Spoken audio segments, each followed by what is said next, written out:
Welcome to Podheim, Jiroc's Valheim podcast. Let's give him the business.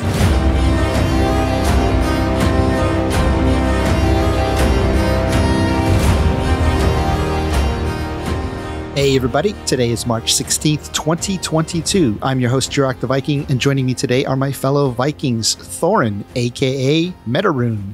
Hey everybody, what's going on? Been a little while. And Jarl Tolkus. Hey there, nice to meet you. You ever trying... Oh god, that's terrible grammar, sorry. You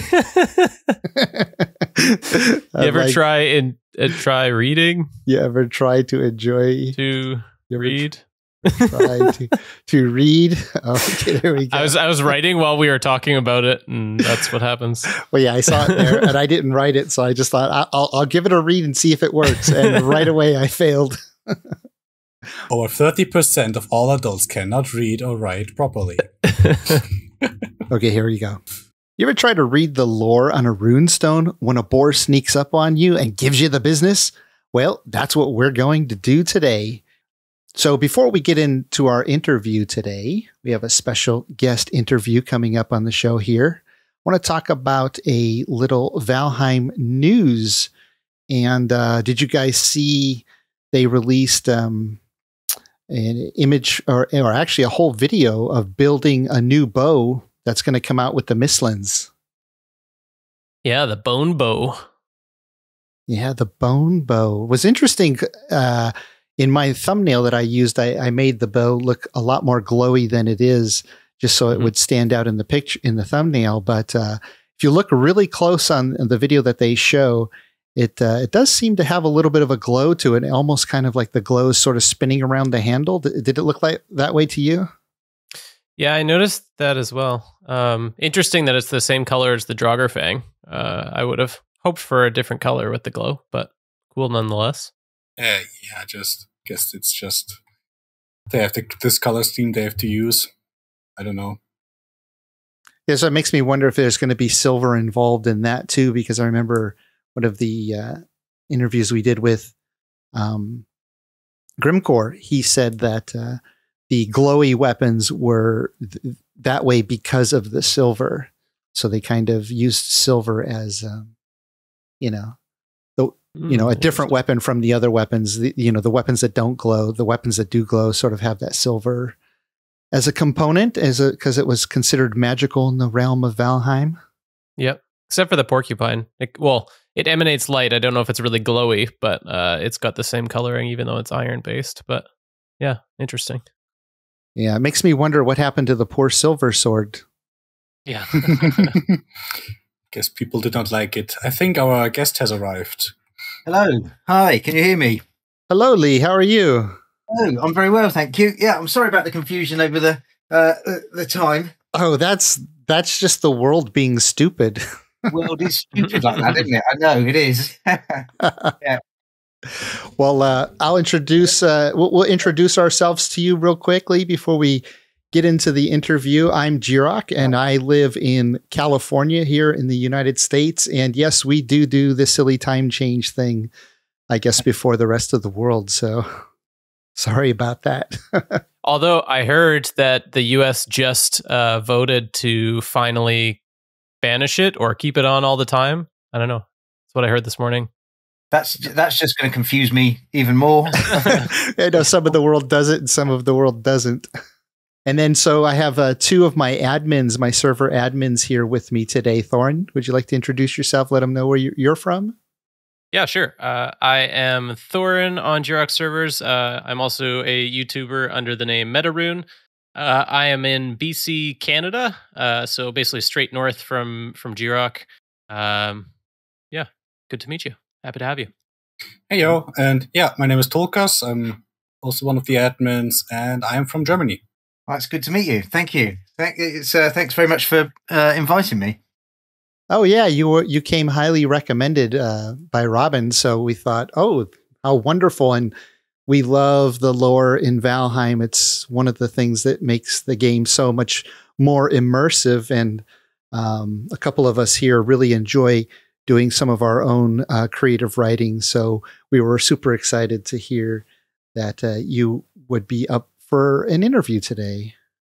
Oh, thank you. Thanks very much. Yeah, no, it's great to get to talk about it. To be honest, I think probably I've been with the pandemic and everything, we just kind of stuck here really, and not interacting much with anybody. So it's really nice to just find out what people think of it, and it's great. Yeah, I can feel you came up with all this now and not talking about it is a bit can be a bit annoying. Yeah, I just Google. I will admit I obsessively sometimes Google to see if anybody's mentioned anything about the law. But it's really nice. It's been nice to see that the feedback has generally been really positive. And I mean, the game itself obviously surpassed everybody's expectations really. So it was it's been great. Yeah, I love the lore so much that if we had time, I would love to nitpick your brain about each and every piece of it, like what were the thoughts behind it and everything. But a little mystery is good. Let the imagination wander. Well, that's right. Yeah, and I think I probably intentionally tried to kind of leave some of those blanks in the lore for that reason not to spell everything out. I've got sort of reams of scribbled notes about things that never made it in. Because I tried to kind of pare it down. I guess I never thought it suited Valheim to be a very wordy game because the mood is quite kind of sparse and sort of romantic, and I just felt if you wouldn't be doing it any services by having like big chunks of text in there. So I guess I tried to make it quite sort of quite minimalist, the text. Well, yeah, video gamers definitely don't want to have to stop and read too much, but when it's nice and pithy and to the point with very fun, clever wordplay, it really adds a lot of immersion to the experience. But let me introduce you to the audience, and then maybe you could tell us a little bit about yourself. So today we have Lee Williams, and he's one of the writers for Valheim. And Lee, could you maybe tell us a little bit about yourself and how you got connected with Iron Gate, and also what your contribution is to Valheim? Yeah, sure. So I'm Lee Williams. I'm a writer from the UK, and my contribution to Valheim really was I along with Richard, came up with the basic story for the world, and then I wrote all the lore text. So I mean, there's not a huge amount in the game, but the dreams, the runestones, the item descriptions, any sort of incidental text in the game. And I've been writing for video games for quite a few years now. Lots of different things. I knew Richard from quite a few years back from some forums, from developer forums, and when he was making a game called Toroko, which was a sort of, like I said, a proto Valheim, I guess. It was a game that was going to be set in space on a sort of John Carter-esque world.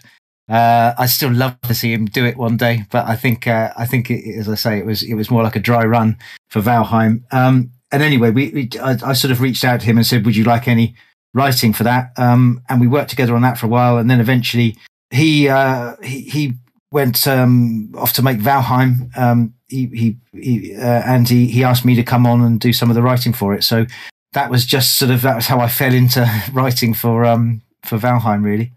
Yeah, and so did Richard come and pitch ideas to you, or did he have a lot of his own lore, like already established that he had in mind, or what was that process like developing the world with him? Yeah, I think we did a lot of it because, as I said, we'd known each other for quite a while already.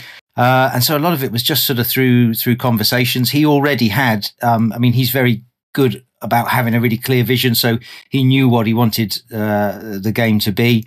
And it was just a case, we talked a lot to begin with about what the setup for the world was going to be. He already knew, we want this open world that players can explore. And so we came up with the backstory then that it would be the 10th world, and a neat way of making the story fit the mechanics, if you like. And he already had the game mapped out in his head in terms of what the bosses would be.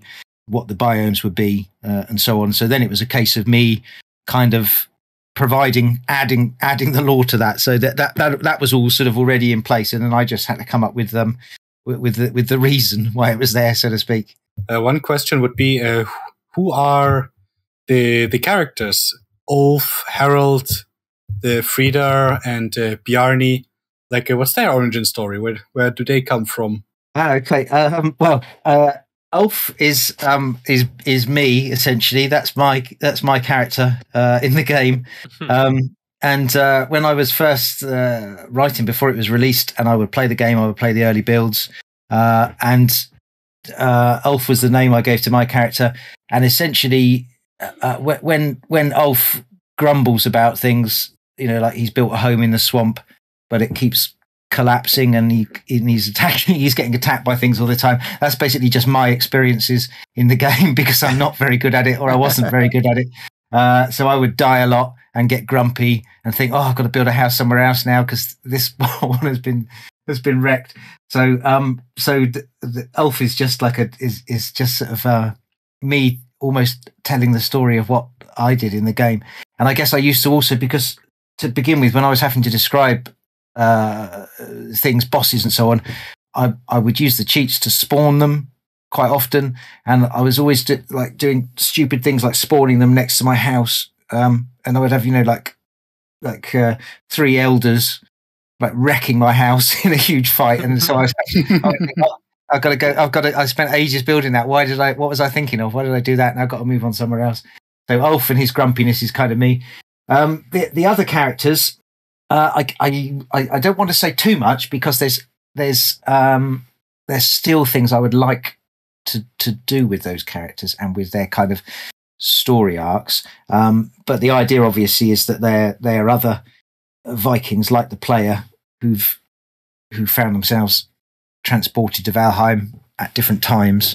And hopefully the idea is, I'm very pleased that you noticed actually that there are some characters who recur, because the idea is that some of them will have kind of, small sort of incidental story arcs that you'll sort of follow along with as you go through the biomes.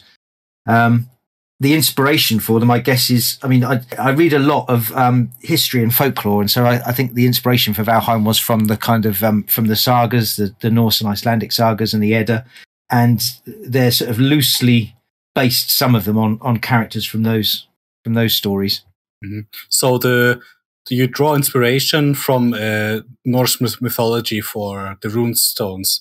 Are there any other sources you draw at inspiration from? For example, like when reading through some of the lore, it reminds me like sometimes of a bit of Lord of the Rings, the Silmarillion to be more precise, where, for example, about the Draugr lore, where it's a nation that's got destroyed by the gods, and it reminded me of the Numenoreans from the world famous Silmarillion, who also, they worshipped the wrong gods, and then the gods came over and destroyed the whole kingdom. What can you say about that?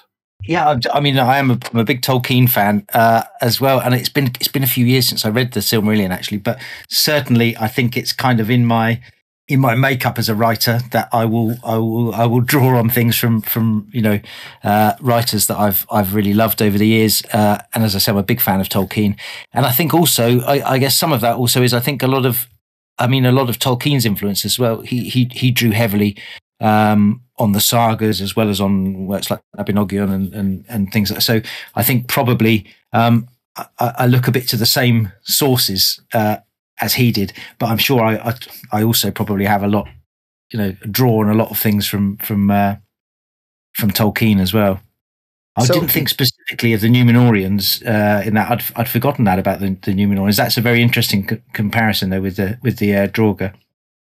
Yeah, I just really saw the parallel there, and actually I have a little role-playing clan on the Jiroc server, and we recently renamed ourselves into the Valar, and it's just all the Lord of the Rings fans gathered there, and the lore is like a bit based around the Draugr, and it's just really exciting. Oh, that's really cool. So, Lee, when coming up with the mythologies and the writings that you include in Valheim, whether it be the dreams or the runestones, or maybe even the intro text, did Richard have any guidelines about how you guys would, how far you would deviate from Norse mythology, or how closely you would try to follow Norse mythology? Or was it okay to pull a little bit from that and then a little bit just from your imaginations? Yeah, I'm trying to think if we did discuss that particularly. I think we did. We never kind of laid out, specifically, how close we were gonna stick to the mythology and how much we would deviate from it. I think we sort of did that, step by step, with each piece of lore. In general, I think we've probably ended up, I would say, maybe sticking a bit more closely to the mythology than I'd thought we would. When we started, I think, as I remember it, I can't speak for Richard, but as I remember it, I think he was kind of more or less, he was prepared to kind of play quite fast and loose with the mythology, and do our own thing. But we seem to, I think once we hit on the idea of having Valheim as a 10th world, suddenly it fitted, because I know to start with, we thought of, Valheim could be anywhere. It only needs to be loosely tied to Norse mythology. Maybe actually it's just a like Norse influenced fantasy world. I think we had all these sort of ideas. So we were considering, just maybe it was just slightly influenced. But then when we hit on the idea of having Valheim, as the 10th world connected to the other worlds, suddenly it began to, things began to drop into place, and we saw a way to actually have it connected quite closely with Norse mythology. Obviously the big change being that we've added a whole new world of our own onto it. Yeah, I think from then on we've stuck a bit more closely than I'd realized we would. Obviously some of it, the bosses and so on, we've used a lot of our own imagination for them.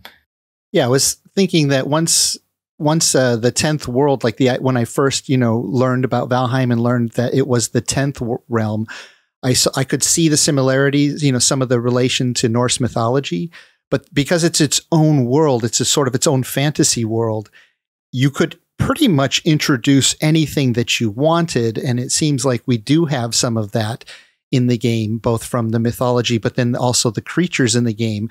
And I was wondering, did any of the creatures that exist in the game now, were any of those influenced by the world building and the lore that you worked with Richard? Yeah, I think that some of the earliest ones in there were I seem to remember in very early builds, I seem to remember being killed a lot by Surtlings and Grey Dwarves. I think they were about the first two ones that came in, and I think I wrote the lore for them very early on, and so I think that probably did affect some of the sort of direction for those enemies in particular. Some of them, I think those ones in particular, the Grey Dwarfs and the Surtlings, probably went that way. The sort of lore came first, and then they were developed. A lot of them, though, I just came in and kind of wrote the lore for them once they were already in place. Some of them, like the Foolings and some of the other creatures in there. But generally, it's been a nice sort of collaborative process, really. I really like that on writing things, to be able to feed off what the artists and the designers are doing. It really suits me. And Thorin, you have a question, don't you? Yeah, I've got lots. Hey, let's get into some of it. Maybe first one, I'm just curious what other, you said you've been doing this for a while. Just curious what other games you either are writing content for currently or have in the past that we'd maybe recognize.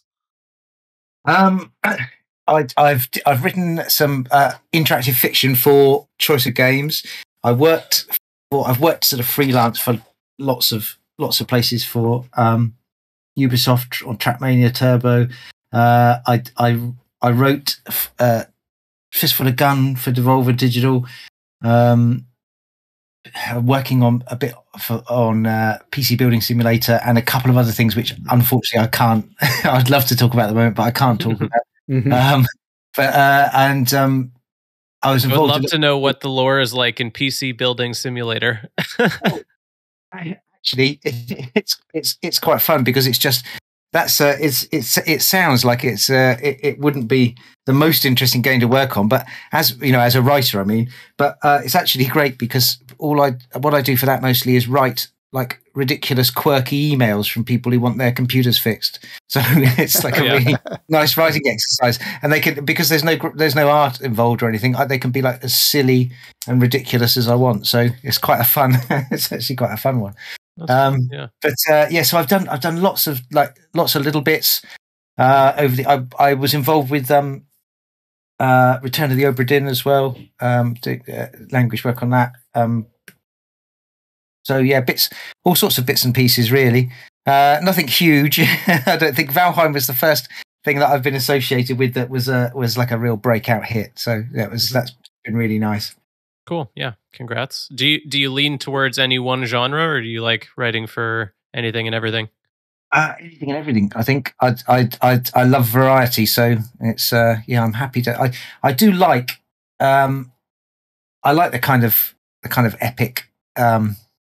I like to write in different voices. So for Valheim, it's been really nice to as I said, to take inspiration from sort of folklore and fantasy and try and write some really, epic lore. I do enjoy that. Mm-hmm. I've got another one actually about a specific runestone I wanted to ask you about. And in terms of how it relates to the different biomes. So one of the runestones reads, 7 were the creatures banished to this world by mighty Odin in the first days of his kingship. 7 gods and monsters too proud to bear his yoke. So I assume that's referring to the different bosses that we encounter. But we already have 8 confirmed biomes, and 9 if you include the ocean. So I'm just wondering what the significance is there, if some of the lore is going to get updated over time as more content gets added to the game. It's possible that some of the people who wrote those runestones were mistaken. Okay. So, it's as you said, it might. I can't say too much, but it might be. I might need to sort of retroactively update one or two things. But yes, that runestone is referring to the bosses, and we've always had a plan Richard's had a plan of exactly what and where the bosses will be, but it's still the kind of the final stages of the game, I guess, are still subject to change a little bit. So some of that lore might just be tweaked very slightly before we finish. Yeah, fair enough. And I assume there's probably nothing you can share, but I'm just curious if there is anything that you could share, any like fun lore ideas or anything that you have in mind for the Mistlands or the Ashlands or Deep North, whether it's speculative or not. But I'd love to be able to share lots of things. The Mistlands is going to be very exciting. I think I watched your interview with Robin earlier, and I know he said the same thing. But the Mistlands is going to be really exciting. And past the Mistlands, as I say, I don't think in lore terms, at least, nothing is set in stone yet. I think I can probably say that. What can I say? I'm trying to think what I'll get into trouble for saying and what we don't want to get you in trouble. No, I could probably say that there's going to be a lot more answers in terms of the lore. Very, very soon, and you might see more from the gods in the near future. I think I can probably that's as far as I should go. Okay. So go ahead. That's a teaser. So Tulkas mentioned earlier that really enjoying the Draugr lore, and it's one of the runestones that we have a little bit more lore on. One of the others that we have a lot of lore, a longer lore on, is also the Surtlings, because it's referring to the demon Surtur. And it says, long ago, the great demon Surtur was brought down and destroyed by the first men, giant warriors of whom you are but a dwindling echo. So I'm wondering, is that when it says giant warriors that we are but a dwindling echo, is that referring to men or giants or some other type of a human being like us, or were they just the same as us, but maybe just better Vikings than us? That's there's. Funnily enough, I've got some. Some of that will be explained in a bit more detail later on. But essentially, that is referring to men. So that is like previous generations of men of Vikings that are being referred to really in that runestone. But there's a little bit more to come on that, on some of the backstory. In fact. Yeah, so it's a figure of speech. I think that was one of the first. I think that was possibly even the first runestone that I wrote for the game. I think because I remember, as I say, in the very early builds, there were just Surtlings and Grey Dwarves in there. So those were some of the first ones that I wrote. I wrote any backstory for. Yeah, I really enjoyed the backstory for Surtur being, a demon, a great demon, and then the Surtlings are just. He was shattered and they're just little pieces of him. That's fun. And then, as it says here, giant warriors of whom we are just a dwindling echo. Giant, not meant necessarily to be taken literally, but giant in stature and renown and accomplishment. Yeah. That's more what I had in mind. Yes. Yeah. For that one.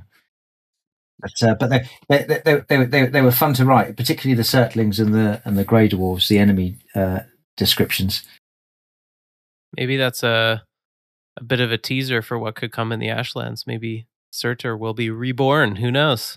Yeah. I can't possibly comment on it. Oh, I know. I'm not asking you. I'm just speculating. It's certainly worth speculating.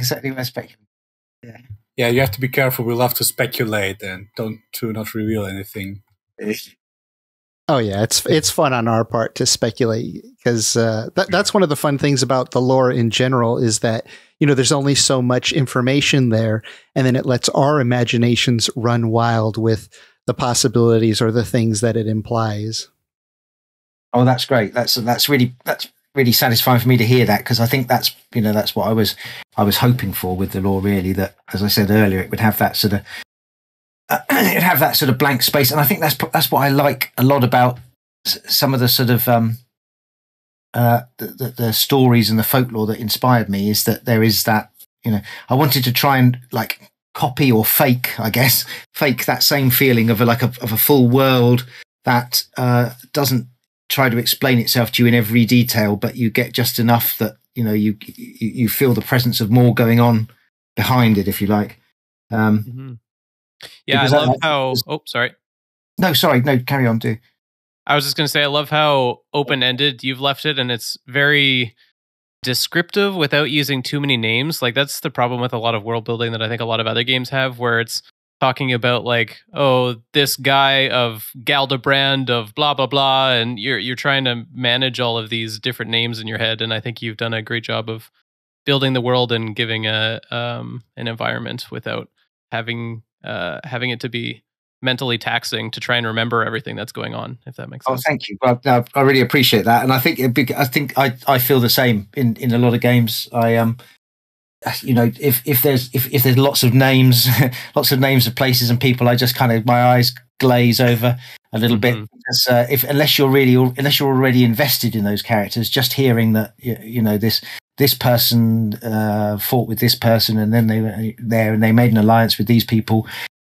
And if you don't have a lot of good context around that, it can be kind of, I mean, I must admit myself, and this is probably a terrible thing for a games writer to say, but I hate reading in games. I don't enjoy it. If when dialogue comes up, usually, and this is not, it can be excellent dialogue, but I'll be sort of skip. Come on, I want to hit something again. I really, for me, I always feel I read a lot, but I read elsewhere. I'll read books and things for pleasure at other times, but when I play a game, it's usually I just want action, and unless it's specifically a reading game, like a bit of interactive fiction or something. But usually in a game, I don't, if I sigh when I see a book and I go, it's a book of lore, and I feel like I should be reading it, but I really don't want to now because I'm enjoying fighting things or running around, and so I guess I wanted in Valheim, I wanted to kind of, I didn't want to force any reading on anybody. And I always like to do that with games if I can, I think you need to be really, anything that you're going to make players read needs to be really sort of pithy, and quick. So you don't take up too much of their time. The last thing I want to do is is exasperate players. I don't like to think that players will be thinking, oh my God, not this again, not more text again. So, for example, in Valheim, I think the only things that you have to read, or you don't have to read them, but the only things that come up on the screen without your choice are the dreams.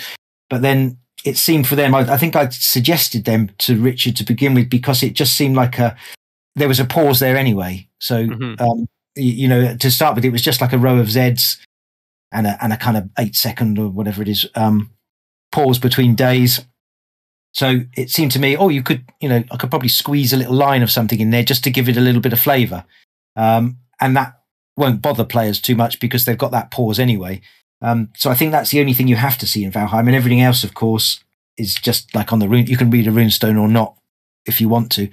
And that's sort of important to me, really, because I don't, the runestones don't really, I know one or two of them give you slight tips about what to do with things like the boars, but in general, they don't, there's no reason that you have to read the runestones. I much prefer it that way. I think that if players who are interested in the lore can dive into the lore, but you could quite happily play Valheim and not read any of them. And I just want to take a quick break from the show to share with you one of my sponsors, the Grimfrost, an amazing company that sells really, really cool Viking products. They have over 1,000 different modern and historical Viking products. If you're interested, you should check them out. I have a link in the description, or you can go to my website, jiroctheviking.com/Grimfrost. Now back to the show. Yeah, I was going to ask you about that. So it seems like some of the lore stones are giving information that, is valuable to the player, especially a really new player to the game. And then other rune stones, they're just there to add flavor to the story and the mythology, or a bit of fun here and there. Was that a discussion with Richard that we should have some rune stones in there that do give the players a little bit of instruction for the newer players?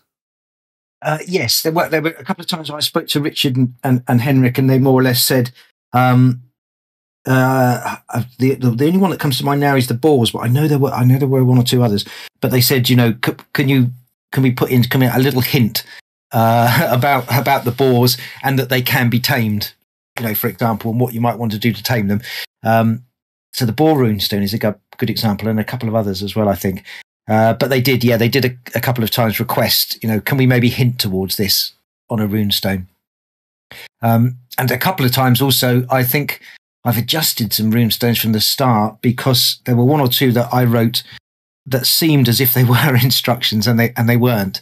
And I messed up, and I hadn't realised that some players were. I know there was one, and I think I changed it to make it a little bit, to make the meaning a bit clearer. But the one where it talks about I can't remember how I phrased it now, a star becoming unfastened from the sky, and it's talking about the black metal.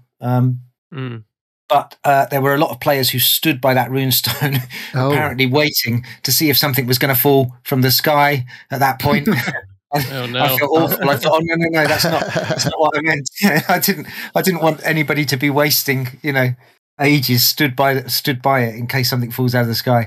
So we altered that, and there were a couple of others. I can't remember what they were now, but I'd said something to do with the deer. I think I said something about the deer that made people think there was a special hidden feature with the deer, and that runestone was taken out again quite early, because I'd given the wrong impression. So I'm quite careful now to do that, because especially where there is such a big and really engaged community around Valheim, people, I've learned that people will look at these things and kind of read meaning into them sometimes. So I just need to be a little bit careful. Well, so I'm looking at that one that you mentioned about the star come unfastened. And I'm curious what extra you had in there, because it's pretty short. It says, near this spot, I saw a star come unfastened from the great curtain of night and fall into the sand. It glowed red when I approached, but by morning was cool. Blessed sword flesh, furnace food, a gift of iron from the gods. So you must, even reading that, I can almost read into it like, yeah, if I stand there. But you've maybe had something a little extra there that made me think I should stay there and wait.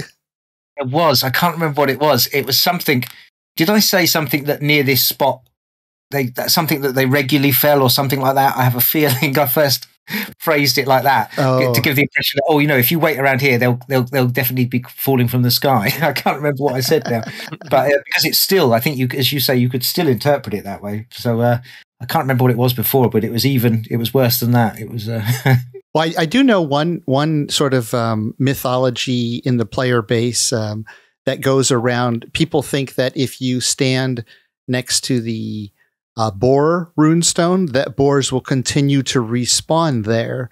And I was told, I think by Smithy, that that's not actually true, that there may be boars there initially, but that they don't continue to respawn. But yeah, I guess people reading it's a runestone, it's about boars, and there's boars around. So boars must continue to spawn here. So people have told me, oh yeah, build your base right next to that one, because then you'll have lots of boars because they keep respawning there. And of course they don't.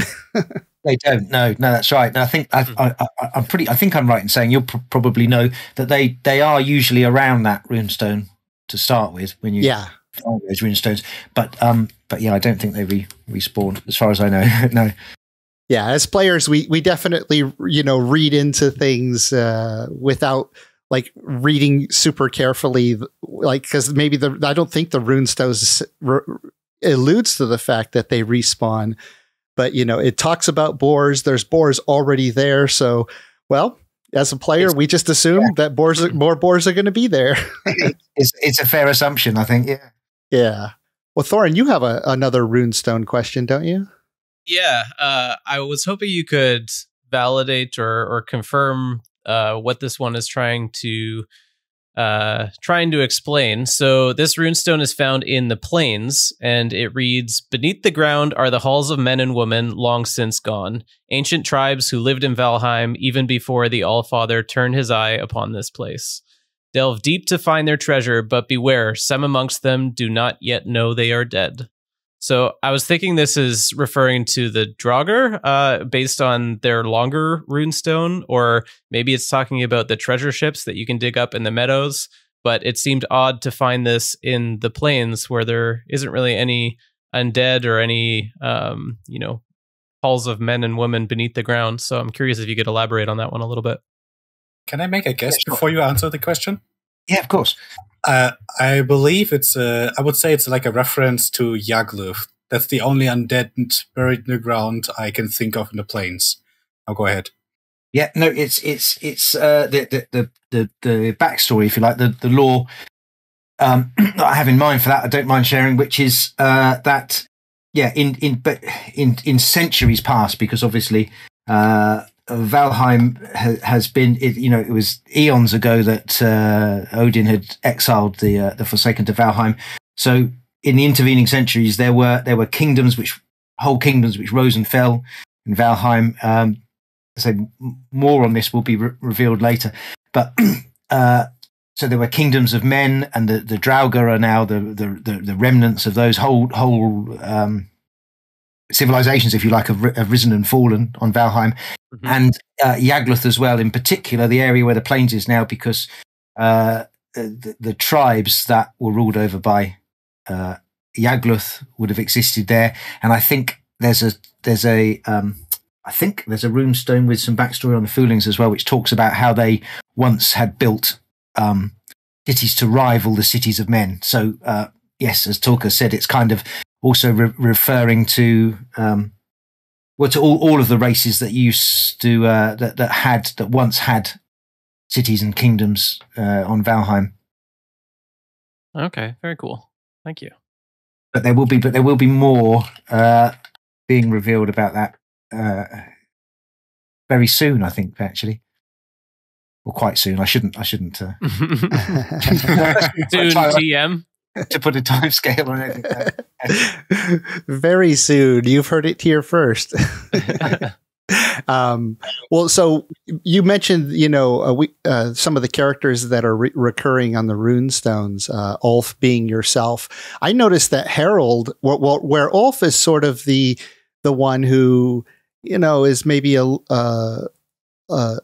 what's the way to say? He's a little more tentative about, going out and adventuring and like you said, he's finding, he's inconvenienced by the swamp and other things. But it seems like the character of Harold, who appears multiple times, especially in the Plains Runestone, where he talks about having fought all of the Forsaken, he seems to be very much of like a valiant hero in this storyline of Valheim. Is his story over? Is he based on somebody? Are we going to see more of him?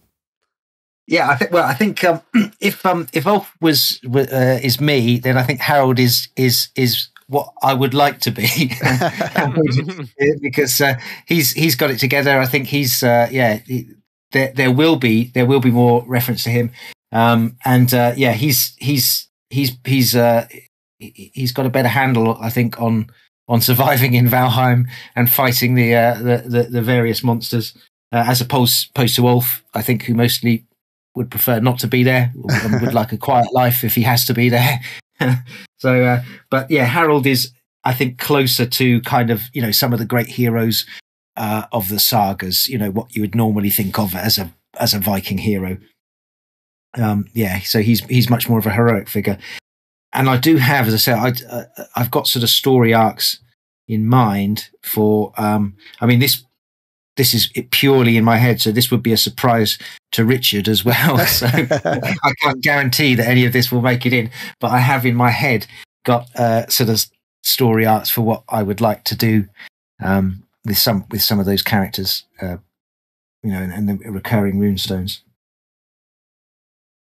Yeah, that's fun, especially seeing the recurring ones, because it feels like you're following a trail of breadcrumbs, right? When you get to the next one and it's talking about a character or a situation that you've seen previously, and seeing how it develops, same as we're developing as we go from each biome to each biome and getting more sophisticated with our knowledge of the world and our equipment, our armor, our weapons, and even the houses that we can build. So it's fun to see the little teasers of the story also going along that route. Oh, thank you. That's really nice to hear that, because I think that's what, for some of those Runestones, that's sort of what I intended, that you would feel that there were these characters that were kind of sharing your journey a little bit, particularly if, for people who are, that might be solo playing, that it gives you a little bit of company, a very small amount of company, a little bit of it doesn't make the world feel completely uninhabited, perhaps.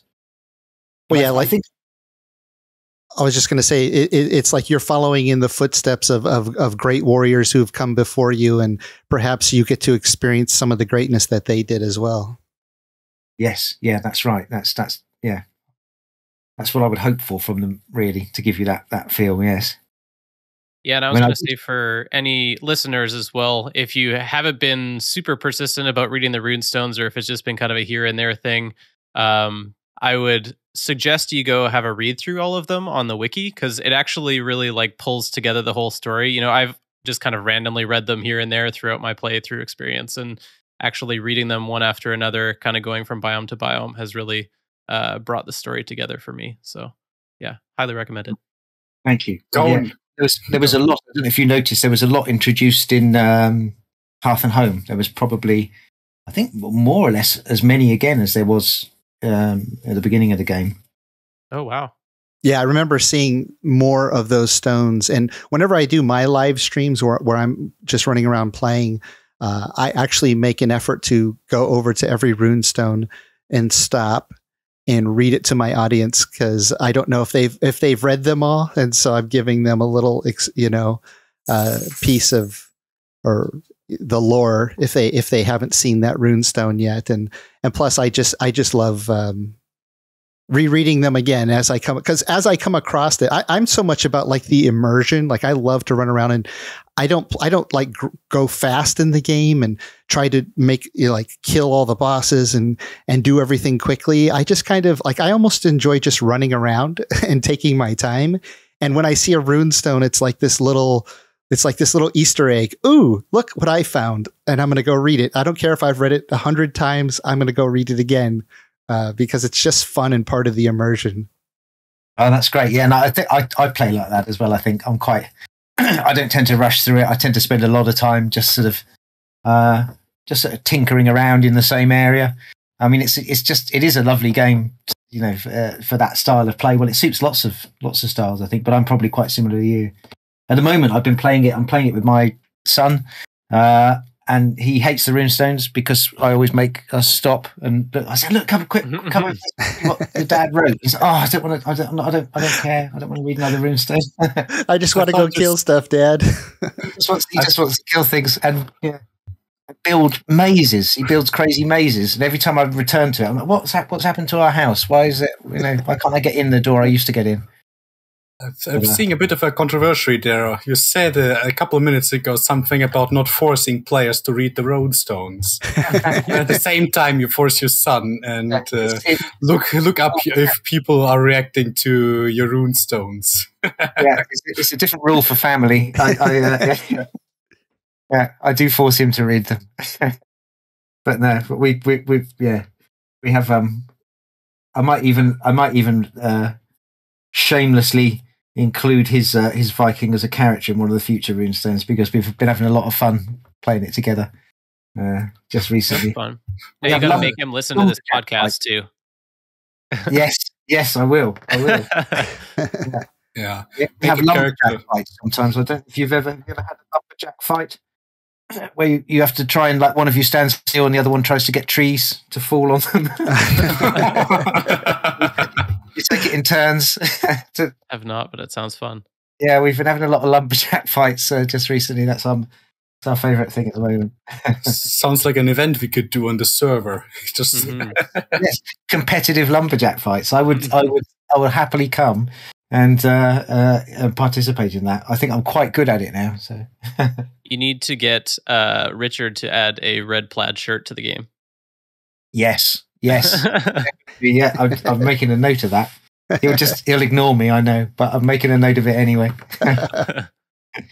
So Lee, before we close out here, I would love to hear if you have a couple of favorite lore pieces, because we have a couple that we've jotted down, and maybe starting with the dreams. What is there one of the dreams that, or maybe more than one, that you just really enjoyed writing, or you enjoyed the message of? If you can remember them all, there's quite a few. There are. I think I quite like with the dreams. I quite like the ones. There's a couple of dreams where I tried to get in like a little bit of emotion, I guess, into them. Just I know they're very brief, but there's one where it says that in your dream you're laughing, and when you wake up, you find your face is wet with tears. And think it just, I don't know, it's something about the idea that you're, you don't remember your life. You know you had a life. You've got like vague recollections of it. And the only time you ever really remember it is when you dream. That's what a lot of the dreams are. That's your only link to your past life. And sometimes you'll know that you had people you loved and people you left behind, but you can't quite remember them, in your waking hours. But sometimes they come in the dreams a little bit. And I thought there's quite, that's something quite sort of tender and emotional about that. So I think I like, there's a couple of dreams where, I tried to bring in a little bit of that sort of melancholy, I guess. So I quite like those ones. Is that the fun? I was going to ask, is that the one where at the end it says you awake slowly with the laughter still ringing in your ears? Yes, there's that one, and I think there's another one where it says you were lying on your back in a field, and you can feel somebody's hand in yours, and in the dream you're laughing, and then when you wake up, you've got your faces wet with tears. Something like that. I can't remember myself now exactly what I wrote, but I know there were a few ones where I like that idea of just, as I say, the player having some slight connection to their previous life. I think I remember we talked about it a lot when we first started writing the lore and the backstory, and I think it was important to Richard and to me as well. We agreed that it would. We didn't want the player character. We wanted them to feel like that as a player you could inhabit this character. So we didn't want to give them a really detailed backstory, and say, oh, you were the son of or daughter of blah blah blah, and you came from this place, and you were good. We didn't want to force them into a story like that. So it seemed to work best if the player could project themselves into the character. But at the same time, it's nice, I think, for them to have just little generalized memories of that, just hints at to remind the player that your character is somebody who had a life previously and now has been kind of whisked away to Valheim. I'm curious. Did you work at all, or maybe even closely, with Patrick Jarlestam, the composer? We had him on, I don't know, maybe a month and a half ago, and he described the emotion of the music that he was writing in a very similar way, and he even used the exact same word, melancholy. Just curious if that was maybe a theme between the content writing and the musical writing, or if that's just a happy accident.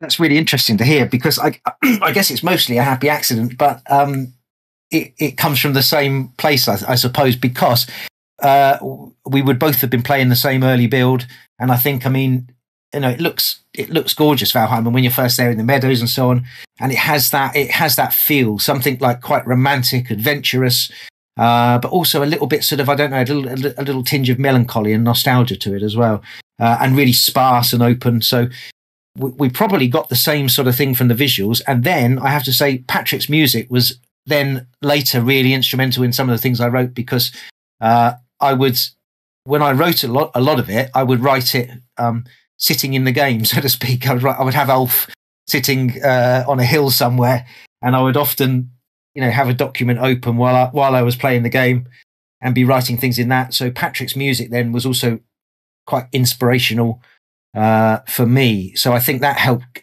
match the mood, really, that the music was in place before the written lore, mostly, I think, because I remember, as I say, listening to a lot of Patrick's music, sort of sitting in the game and thinking about what it would be like living there and what sort of mood we wanted. Okay, very cool.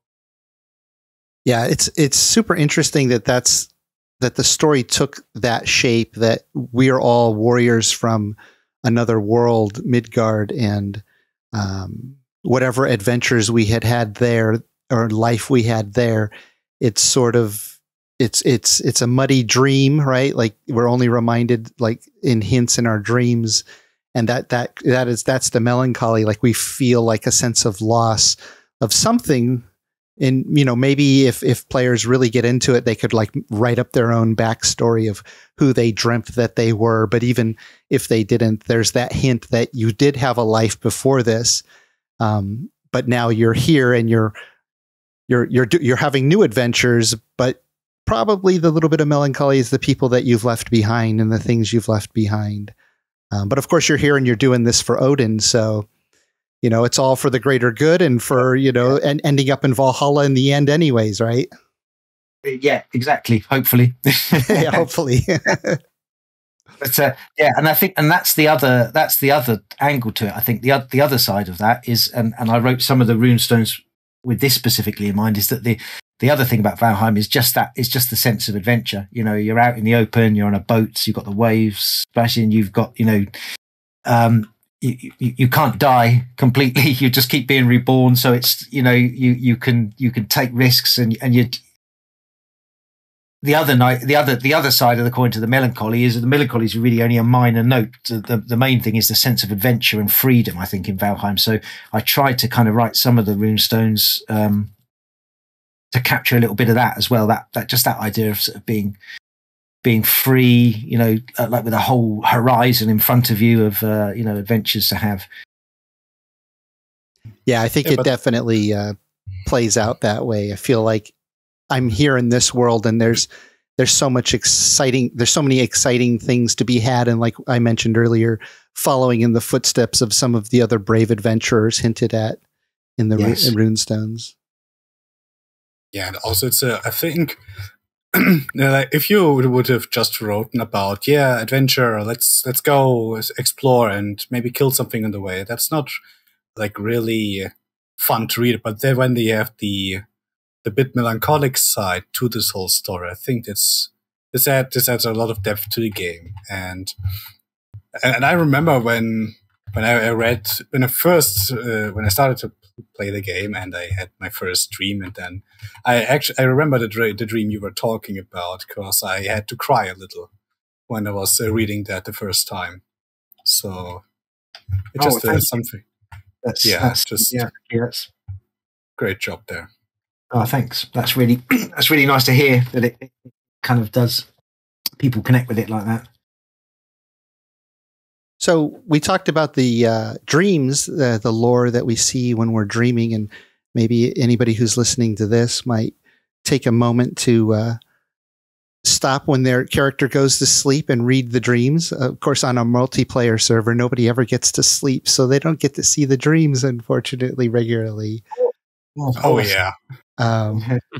Yeah, but I was wondering if you had a favorite or a couple of favorite runestones for whatever reason, for the lore that it brought, the funny humor, or just the something about coming up with the idea.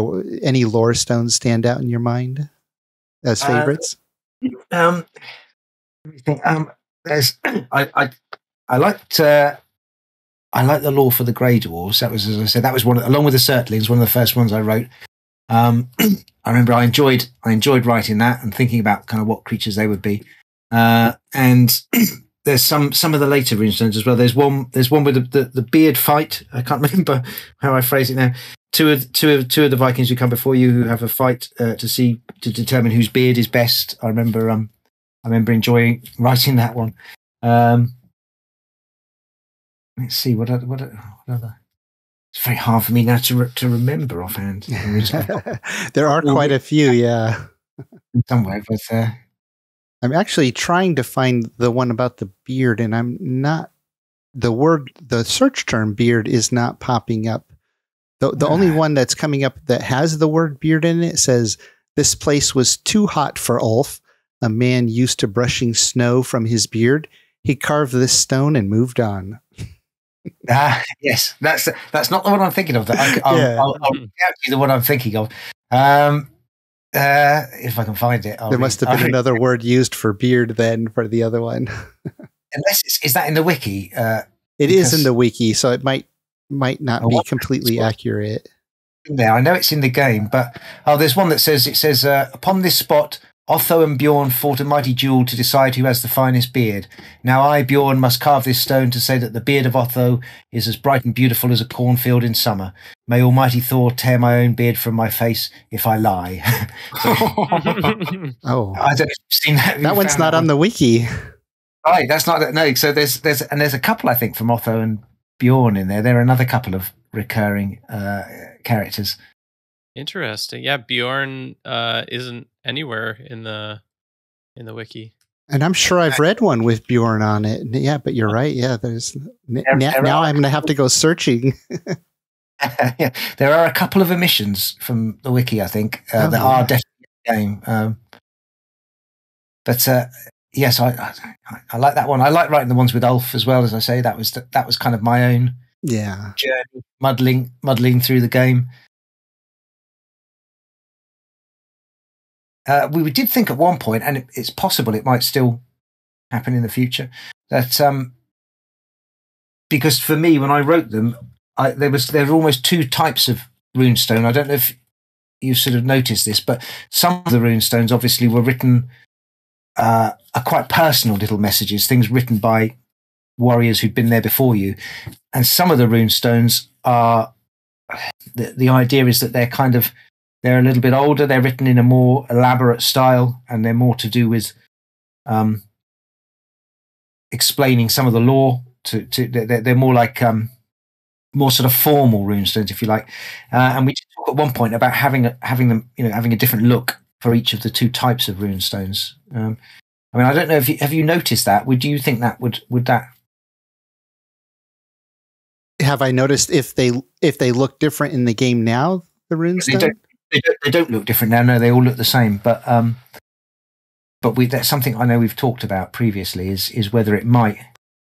I think that'd be really interesting because it would draw you to it and you kind of knowing at least what to expect from it, that you're going to get more of a personal message from this one versus the, more formal message that you might get from the others. That would obviously be fun. Yeah, it might, and make things a little bit clearer. Although, as you say, it's not. I want to leave a lot. We want to leave a lot of room for players to exercise their imaginations as well. I think in the when it comes to the lore. Yeah, I think the whole game is just really centered around the survival game experience is centered around letting the characters create their own adventure. It doesn't have to be like a lot of these games where you go through the storyline. You just go from quest to quest to quest. In Valheim, there are no quests. You just go and do whatever you want. And you create your own storyline, and just having little hints and pieces of other people's stories are really great. I wanted to point out one of my favorites. Now, so I really like a lot of these, especially the longer ones. Any of the ones that are longer, just because they give so much fun lore, are really fun. And early on I just started my YouTube channel on Valheim because I saw this amazing game. And so I said, as a filmmaker for 25 years, I've always wanted to do something with YouTube. So when Valheim came out, I thought, oh, this is the game. I should do it. I love the game. It's doing well. Should be the one. And one of the early videos I did was a whole thing about the swamps. And I actually narrated the lore. Long ages ago, the world of Valheim was a home to a race of proud and noble people, and went into that about the Draugr because it fit that video. So that was my first really falling in love with the lore in the game, and especially with the backstory of the Draugr. But some of the runestones are nice and short, and the wording in them is so creative that it just speaks volumes. And so I picked out a short one that I loved the way it was worded. And it's this one. It says, "In this gloomy region, you may yet find something which shines. War flesh, warrior's gold, bread of the forge. Bright iron is here for those who will take it." And I just loved those three descriptions of iron: war flesh, warrior's gold, and bread of the forge. That was just such a clever, creative, immersive way to describe what was there. Bright iron for those who are willing to take it. So that's one of my favorite short ones, in addition to all the much longer ones that I really enjoy. Oh, thank you. That's nice to hear. And those little kind of poetic touches I borrowed really from not the actual phrasing, but when you read the Norse sagas and the editor, they use a lot of those kennings, which are like little comparisons like that. So, for example, they'll call the sea the Whale Road, or think of some other examples now. But they use those very nice little poetic descriptions for things. So I didn't want to overdo them, but I tried to throw a few of those in where I could, just to give it a little bit of that Norse flavor. Yeah, definitely. The metaphor is totally there, and it's so fitting of the Viking. When I read war flesh, I instantly, in my interpretation, if I'm even right, was that would be your armor, right? It's the iron covering your body. And then, the warrior's gold and the bread of the forge, it's where it comes from. And I just love those little metaphorical touches that, because you could just say it plainly, but instead of plainly, you let my imagination soar with those fun little touches. So. Oh, thank you. Yeah, my wife would tell you I never say anything plainly if I can avoid it. So she's like, just get to the point. Exactly. But, yeah, I know. I've been married for 27 years, so I've been told that a few times too. Yeah, I'm being encouraged to do it, so I take advantage of it when I can. Yeah, Thorin, you had a favorite one too, didn't you? Yeah, mine is maybe a little bit less poetic and more on the comedic side. My favorite is, or it reads, "On this spot, a tree fell on my head, and I cursed the gods. So I leave this stone in praise of them, that they might forgive my reckless words." I just like the comedy in this one, and I think everyone who's ever played Valheim has had that kind of facepalm moment. And it's usually one of the early times where you kind of fall off your chair laughing at the stupid thing that you've done in the game where you chop a tree and it falls right on your head, or you're playing lumberjack battles. But yeah, that's a good one. I mean, that's great to hear, because that's the reaction I was hoping for, because I realized that was obviously one of the first things that happened to me as well, playing the game. So I thought, this is going to be a common experience that anybody in Valheim is probably going to have at some point or another. So it makes sense that the Vikings before you will have had a few trees drop on their heads as well. So yeah. And Tolka, so it sounds like one of your favorites might have been the Draugr runestone as well. Did you have any others that you might enjoy that you wanted to point out here? Yes, I enjoy the stones that rhyme, like the little pieces of poetry just over in the world. Like, well, we talked about the swamp, like the one below the mist and murk, bone speaks to bone, remembering the flesh. Like these little sentences give me little chills there. It's just, I feel really immersed in the game with just reading those stones. Or, for example, in the mountain biome, watch for him in the moonlight, haunt of the night, soft of foot, sharp of tooth, slow to stalk, quick to bite. I'm getting excited just by reading that. Thank you. That's great to hear. Yeah. I mean, they were really enjoyable to write as well, I have to say. Yeah. Well, so I'm assuming that you are continuing to work with Iron Gate in future biomes and areas that are coming out. Obviously, you can't tell us, because I don't like spoilers anyway, so I don't ask for them. But but I am, yes, and there's a lot of exciting things to come. Still, I'm really excited actually about some of the things that are that we want to do with the story. As I say, we've kind of had an overall view of what we want the story to be and what Richard had in mind for the story for from the start of the game, really. But actually sort of getting on to doing some of the later stages now is really exciting. Can I ask you a question as well, actually? Well, sure. What in terms of the lore in the game, what would you, as players, what would you feel most interested in seeing sort of fleshed out? Is there anything you particularly think, I hope more comes of that, or I hope there's some more information about something, or some more involvement from a particular part of the lore? Tolkis, why don't you start? I know you have a whole bunch of things.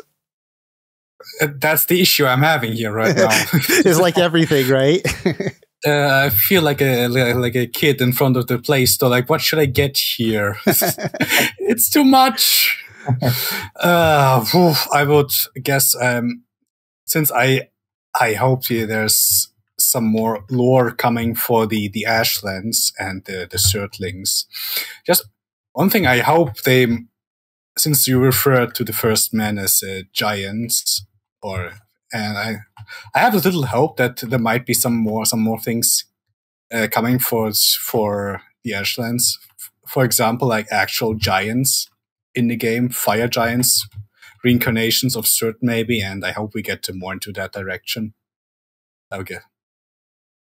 Right. Thank you. Yeah, I obviously, as I can't. I don't want to say too much, and especially when it's not my decision. But that's really useful to know for me, and hopefully you won't be disappointed. So, thank you, Thorin. What about you? Anything you're looking forward to seeing fleshed out more?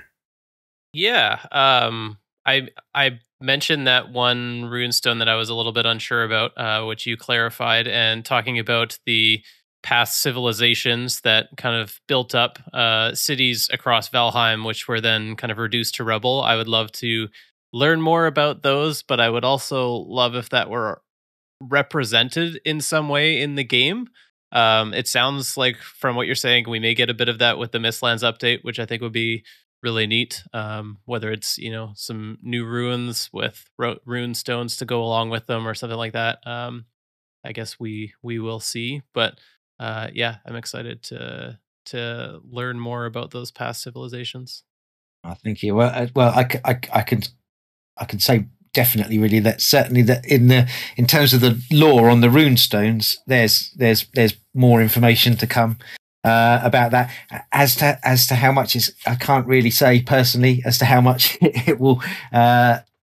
You'll get to see that in the game itself. Within the world itself. But certainly there's more to say in terms of the lore, for sure. Yeah, fair enough. Yeah, Mistlands is an interesting one for me, and I think a lot of people. It seems like a bit more of a question mark in like how it fits into things, and with some of the leaks that they've shared with like the moth enemy or creature and the rabbits and that kind of thing. It feels less cohesive with some of the other like Viking influences or Norse influences. So yeah, I'm really interested to see how all of that ends up fitting in, both from a content they've added to the game, but also on the lore side as well. Yeah, I think that's a fair comment, and I think there is again, without wanting to say too much, there's a kind of reason why it maybe feels like that a little bit. But I think I hope everybody's going to really like it. I feel confident they will, because and I can say that without boasting for myself, because I've had nothing to do with that side of it. But what I know of the Mistlands is, I'm really excited for that update. That's going to be a really good one. Yeah, for myself, being a filmmaker, mostly a writer director in my 25 years. First off, as a screenwriter, I've written hundreds of screenplays, and so I really appreciate how pithy you've been with the runestones, but still able to relay so much information. Because as a screenwriter, I feel like a novelist who doesn't have the luxury of 500 pages to explain what the characters are thinking. I have to really fine tune the words to relay on the message and what's going on in the story in a screenplay. But saying that, I also am most interested in the hero's journey, right? Like that for storytelling, for me in screenplays, it's always about the hero's journey. So not only in game, it's our own hero's journey that we're going through, but since you've already hinted at a little bit of heroes in the story and their journeys, I would love to see how those play out. By the time that the game is fully released in its 1.0 version, and if those stories are fleshed out a little bit more to where they ended up, or what they encountered, or maybe even if they just ended up disappearing and we wonder whatever became of them. I love following those stories. It's a lot of fun. And then the other thing is just any lore that kind of relates to the world of Valheim, and how the each of the biomes, like they each have their own creatures. Any way that those connect to each other, how they've existed in this world as it's evolved over time together, is kind of interesting to see. Because the 10th world does seem to be this place where a lot of things have been banished to, or the demon Surtur, destroyed and broken into a bunch of pieces. The Forsaken are banished to this world. The Draugr are condemned to this world forever, not going on to an afterlife. So it's just interesting to see that the world of Valheim sort of seems to be a bit of a prison for the creatures here. Maybe not all of them, but a majority of them. So it's just kind of interesting to follow that story. And of course, the new biomes, there's going to be new creatures introduced. So seeing their lore is super exciting, and any continuing stories that go into there. Oh, that's great. I think there's for more or less all of those things.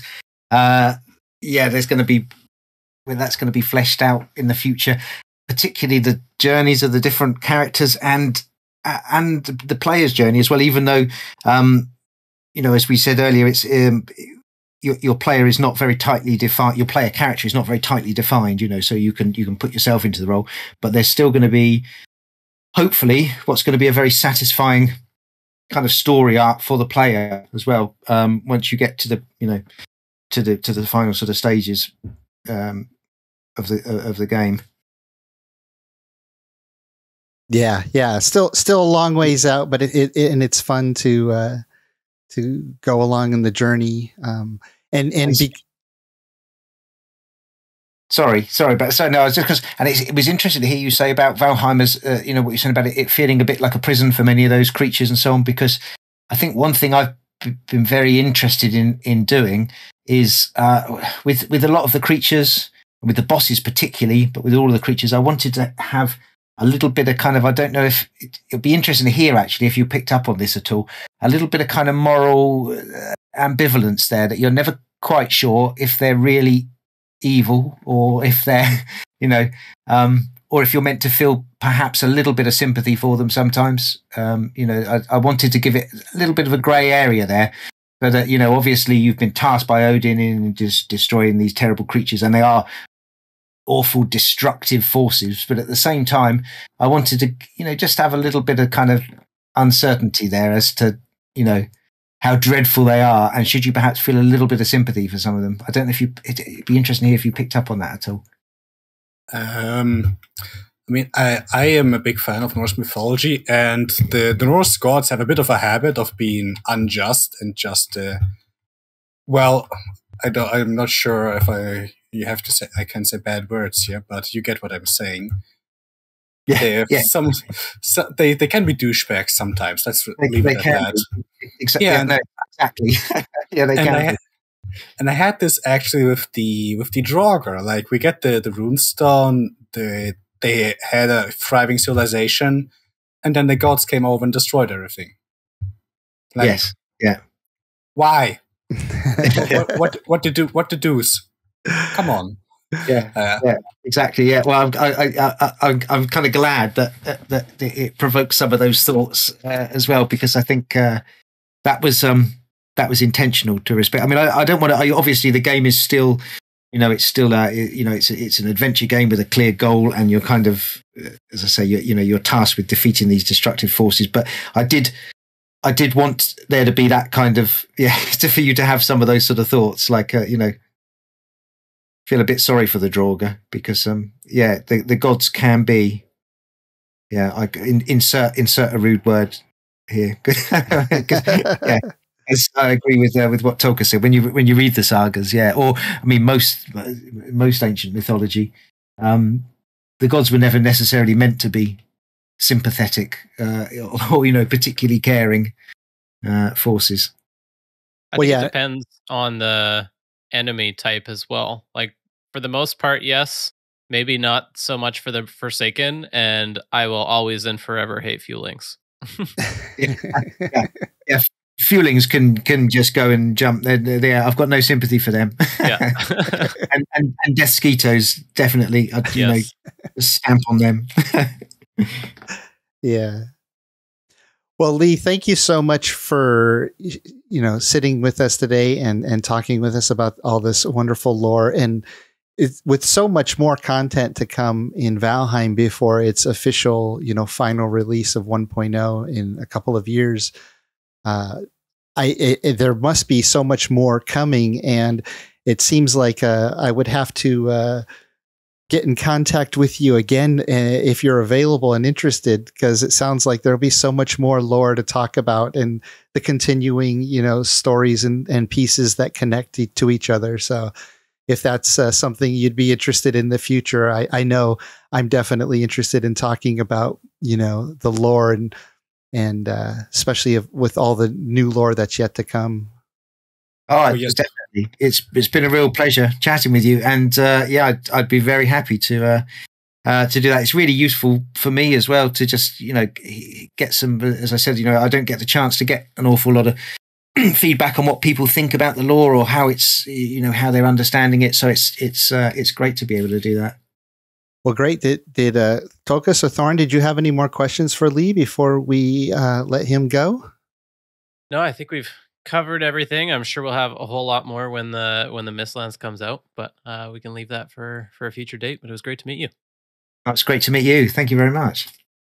Yep. Yeah. Thank you so much, Lee. You're very welcome. You're very welcome. And I'd just say as well that I'm in awe of what you've been doing with your service as well. I've watched a few of your videos, and it's amazing, what you've got set up and what you've, the things that you've done that nobody really considered, when the game was first made. So it's brilliant.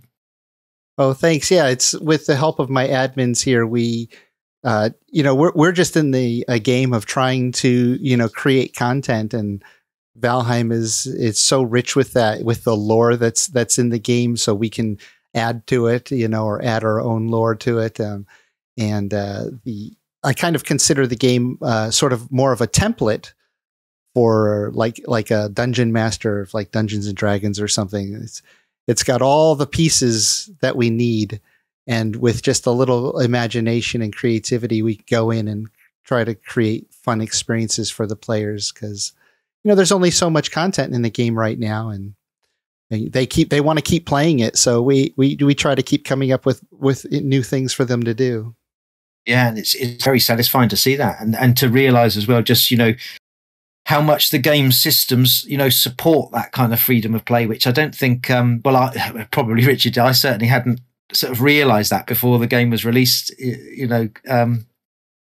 How great it was going to be at just enabling people to do their own thing and create their own content within it, and it's always amazing to see that.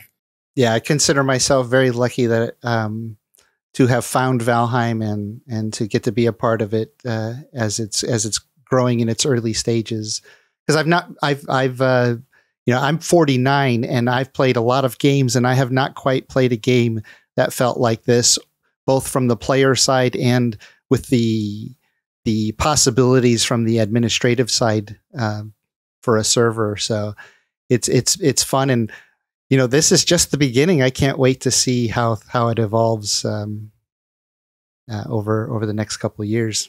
Yeah, but I mean, me too. To be honest, it is really exciting, and every time I get made privy to some bit of new content or something, it's really exciting for me as well, because I'm a fan of the game too. I love playing it, and so it's just it's a thrill for me to be involved in writing some of the lore for it. Well, that sounds pretty awesome. We do have a few things to go over here at the end of the podcast on our own. So I guess we'll end your segment here and say thank you, and we'll be in touch in the future, hopefully, as more of that cool lore comes out. Yeah, I hope to be back again then, and I hope not to disappoint anybody with what's coming. But I think it's gonna. I think if you've liked what there is so far, I think you'll like the next bits as well. I'm really excited for the next steps. But thank you very much for having me. It's been a real pleasure. Pleasure was on our side. Yeah, thanks, Lee. Yeah, thank you so much, and enjoy the rest of your evening. You too. Thanks very much. Take care. Okay, bye-bye. Bye. Bye. All right, so we were almost done talking about what we were talking about. Let's see. Oh, we talked about the bone bow, and then I think he came on, right? Yeah, I don't know if we want to add more to that or redo it or what. But it's fine. That's Okay. fine. Yeah. There wasn't a We whole have lot to videos talk about about. Anyways, it's just a quick little video of the bow. At least it was more than just a picture of a crossbow. Yes. Mm. But so I have a couple of announcements to make, and that is one. It was Tulkas' birthday yesterday. Happy belated birthday, Tulkas. Hey, Thank happy you. birthday. Thank you. Are you doing anything fun for your birthday this coming weekend, or that yesterday, or the previous weekend? What's the plan? I went to the cinema yesterday with my girlfriend to watch the Batman on the biggest screen in the world. It's in Leonberg. It's the IMAX cinema, and the screen there is 38 meters long and 22 meters high. Wow.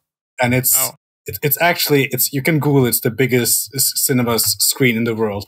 They said as we were there that you could fill a blue whale on that screen easily. Cool. What do you think of the movie? Better than expected. Mm-hmm. I read some feedback on it, and I can recommend it. It was one of the. There has been a little bit like all the last movies were a bit, not really eye catching. Except that Dune was the last that got really my attention, and this Batman is. I recommend it. Try it. And you recommend all 3 hours, or maybe just the first and last hour? Actually, there was a break in the middle of the movie, this movie it got me hooked through the whole movie. So That's good. Yeah, it's awesome. I saw it last week. I was so on it, but there were parts I liked, parts I definitely did not like. But all Batman movies are good. Mm-hmm. Yeah, I think makes actors great. I think Joker is my favorite Batman movie. That one was amazing. I still love Heath Ledger's Joker more, but it was a good movie. Yeah, this dude was legendary. And so, Thorin, welcome back. You went on vacation. You want to tell everybody what you were doing and why you couldn't be with us here on the podcast for the last week or so? Sure, yeah. Sorry I missed you guys. I actually think I've missed the last 3, which is unfortunate. Yeah, missed you all, but glad to be back. I had a meeting on the first one, and then I've been out of town for a week and a half before this week. So, we were out at a cabin on the ocean, my wife and I, for a few days. That was really nice just to get away. And then we went for a ski trip. So we were up at a cabin in the mountains instead of the ocean, from one extreme to the next. And we had some good skiing last week, some bluebird sunny days. So good to get out. But I'm back now for a while at least. That's good. And it sounds like you didn't break anything. So successful ski trip. That's all you can ask for. Yeah. Let's see. St. Patrick's Day is coming up here, right? And tomorrow. Yeah, tomorrow. So the podcast will yesterday release on Friday. So for those of you listening on the day it comes out, it was Thursday, the 17th of March. And Thorin actually put up a video on his channel, MetaRune, about St. Paddy's Day. You want to tell him what that video was about? Sure, yeah. So Gwen, Gluco, and myself, I think that's all of us. We won a little shop stall in our community marketplace on Jiroc's Viking Playground. And we had the idea to turn it into a holiday shop, basically, that rotates out every month with the latest holiday. So Gwen did a little Valentine shop last month that was really cute. I also made a video about that. If you're interested, she had lots of fun little Valentine's puns and little baubles and jewelry pieces that you could buy and give to other people on the server and that kind of thing. So did a similar kind of thing. We've got a little mini mead hall inside the marketplace now, where you can buy different tankards and mead delivery devices and that type of thing, along with a bunch of kind of green and gold decorations just for the event. Yeah, it's fun. I was really I was wondering what you guys were going to do with that space after you won it, and turning it into a holiday shop where you get to change it up every, few weeks is really fun. So yeah, definitely check out the previous video too on the Valentine shop, but look for more videos in the future as they continue to morph it into the next holiday. Yeah, definitely. I think the next one is Easter, but that's pretty quick. And I feel like there's not a lot in Valheim that you can really use to decorate like Easter. So we may wait for the next one. We'll see. Just a bunch of dragon eggs all over the place. Yeah. Well, that was a wonderful interview that we had with Lee. I'm so glad that he was able to join us. And I think that's going to close it out for us for this week. So Tulkas, Thorin, thank you for joining me today. Thanks for having us. Anytime. That's it for now. Have fun out there. Thank you for listening to Podheim, Jiroc's Valheim podcast. We have new episodes coming out every Friday, and if you enjoyed listening, please support us by subscribing to the podcast on your favorite platform and leave us a rating and a review to help more Vikings find us. We also have a Patreon with perks for supporters like behind-the-scenes discussions, exclusive content, and segments that are edited out of the main podcast. And if you'd like to join our friendly Discord community, we have more than 1,000 people there. Just go to discord.gg/Jiroc the Viking. If you'd like to play on my Valheim servers, just go to my website at jiroctheviking.com and submit an application. I'd like to give a huge shout out to my supporters, some of them on Patreon, the YouTube membership, and the ones who help boost our Discord server. Your support means the world to me and inspires me to make more videos, as well as run a community Discord and multiple Valheim gaming servers. If you enjoy my videos and would like to support my work, join our friendly Discord community and Valheim servers. Links can be found in the description below. Skål!